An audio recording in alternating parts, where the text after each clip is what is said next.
Bad Times at the El Royale is the new film by Drew Goddard, who is also director of Cabin in the Woods.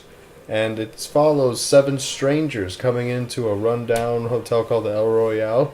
And there is mystery, suspense, and one night of redemption afoot for all 7 characters. And there's a robber. As seen in the trailer. Come on. His mask was pretty cool. Yeah, there's a robber. Who we'll get to here in a second. This movie, first of all, there's spoilers in this one, because I want to get into this one a little bit, because I have a couple of differences with it. I was really looking forward to it. I'm a big fan of Cabin in the Woods. Did you like Cabin in the Woods? Oh, yeah. It's one of my favorite horror movies. The twists are really good and stuff like that, and that's what I was thinking from the trailer, watching the trailer for Bad Times at the El Royale. I thought we were going to get that kind of movie with this, because it kind of advertised itself that way a little bit. This is not a place for a priest, Father. You shouldn't be here. We might need to work on your sales pitch, son. The El Royale, no place for a priest. Yeah, it seemed like it was very kind of mysterious. You don't quite know what's going on. And the thing is, I went into it going, okay, I think maybe this one is a second viewing kind of movie, because, let me explain, because I went into it thinking I was going to get a Cabin in the Woods kind of deal, like a mystery kind of, and it is. You get these 7 characters kind of checking into this hotel, and you're wondering, like, okay, where's the mystery? One of them is John Hamm. He's a vacuum salesman, and at first, it looks as if he is a vacuum salesman, but then it turns out he's an FBI agent. The hotel is really used for the war, to kind of surveillance people. Really, they were just kind of watching them have sex or whatever. If anything happened, like if somebody's talked about missiles or anything like that, they bugged every single room at the El Royale. So that's what that was for. One of the other guests is Jeff Bridges. He's a priest, but he's not really a priest. And he says it in the trailer. Yeah. I'm not really a priest. He's a robber, really. He's one of the robbers in the trailer, too. They buried it in the floorboards in one of the rooms, and then one of the partners got killed. Everybody that knew about the money got killed except for Jeff Bridges' character. And he went to prison. Yeah, Jeff Bridges goes back after prison as a priest to the El Royale to get his money. And that is that's the extent of the twist, really. Yeah. One of the guests is Dakota Johnson from 50 Shades of Grey, which I was really hoping for her role to be exciting. No, I ain't gonna do that. When the movie starts, when they're setting up all the characters, it's really cool. Like, they're setting up all these characters and stuff at this hotel, and she's one of those, like, the hippie kind of badass, whatever. And, you're like, okay, where's this going to go? So John Hamm gets involved in that case with her sister, her sister's psychotic. Part of this clan they're getting away from, who's Chris Hemsworth. When you see him without a shirt and stuff like that, he's insane in this movie. Basically he's a cult leader, basically. Right. I feel like all the different characters, they just mesh them. Well, that was the point. That's how the description is for this movie, that they're trying to mesh all these. It's really...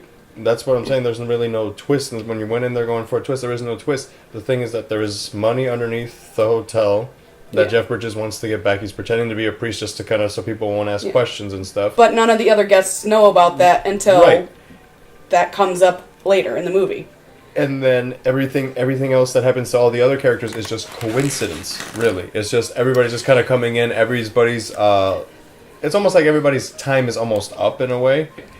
And I'm not saying that's not entertaining, but there's not much of a, like... Oh, the mystery aspect of it is there for, like, maybe the first 45 minutes, not even, and then I think it's 40 because minutes, 45. The trailers make it seem like there is a connection between all of them. There's not a connection between all the characters. It's literally coincidence and then a vague connection, but not really a connection. The trailers were very misleading because, up that first 45 minutes, like you said, was good because they get the character introductions, and it felt like it was flowing nice. And then I just feel like the middle of the movie just dropped at that point, because it was like, here's all these exciting plot points, now what do we do with them? Yeah, they really didn't go anywhere with a lot of the plot points. They just kind of dropped with the hotel kind of being bugged and stuff like that. That was dropped because John Hamm starts investigating, then he sees that, and then he gets shot. This movie was really about, because this, in Cabin in the Woods, it was about that kind of shock value. Like, that's one of the things that did get carried over. It's kind of like, oh shit, this just happened. Yeah. So that's what happens here. You get a lot of like, oh, this person just died.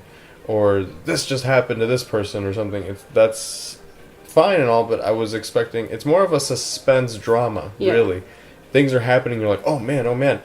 But they want us to care and stuff like that in places that I'm like, I don't know if I want to care that much right now. Not that you don't want to care, it's just like, you're expecting a little more out of this. Yeah. They played it a bit safe with just, oh, Jeff Bridges is just looking for his money, and then everything spirals out of control when John Hamm gets involved with... he's the catalyst of everything. He's the one who sets everything off. Because then Dakota Johnson and her sister take over the hotel, pretty much. There's not too many guests. There's only the 7 guests there and stuff like that. Not even 7 at first. The clerk that's up there too, and he knows about the bugging and stuff like that. And he knows what's going on in the hotel. Obviously, at first you're like, it looks like it's hidden, but it just gets revealed right away.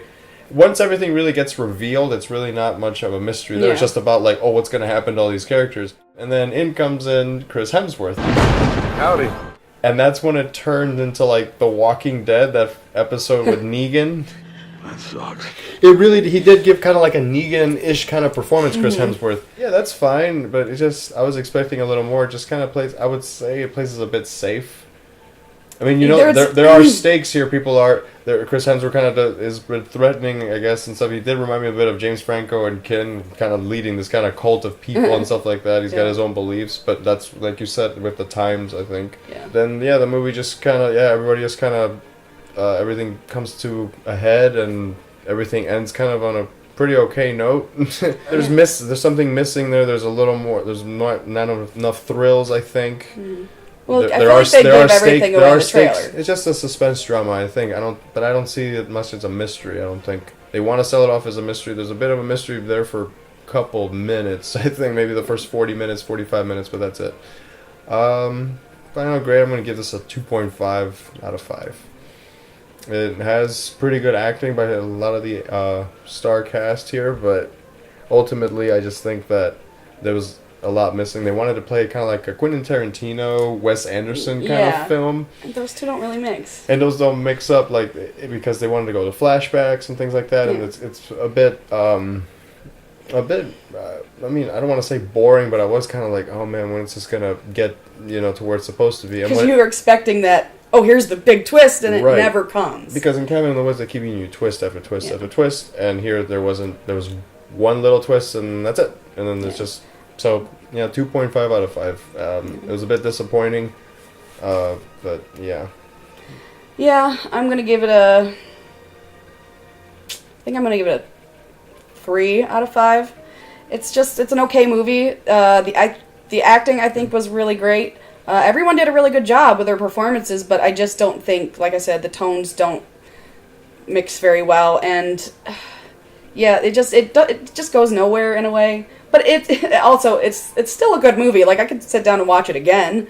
Right. But especially now that I know that there's not like this big crazy. It's not a big crazy story like the trailers make it out to be. So I think that's the fault of the advertising team. There is that I think they're very misleading on what this is about, and I'm honestly tired of trailers doing that, and also showing some of the big like plot points in trailers, because they did that for this. Like Nick Offerman. He was in the movie for barely anything, but he's gonna die because they show it right in the trailer. And I'm just... Advertising was crap. Yeah, but it's visually it's nice. Acting was great, so...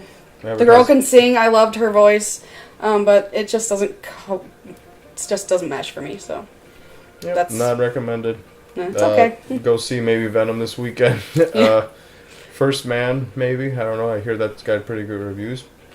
But yeah, that's our review on Bad Times at the El Royale. What did you guys think of it? If you guys saw it, if you liked it, if you disliked it, tell us in the comments down below. And please follow us on our platforms, Facebook, Twitter, and of course here on YouTube. And always, what? Keep watching movies. Oh my god! You don't know where this movie's gonna go.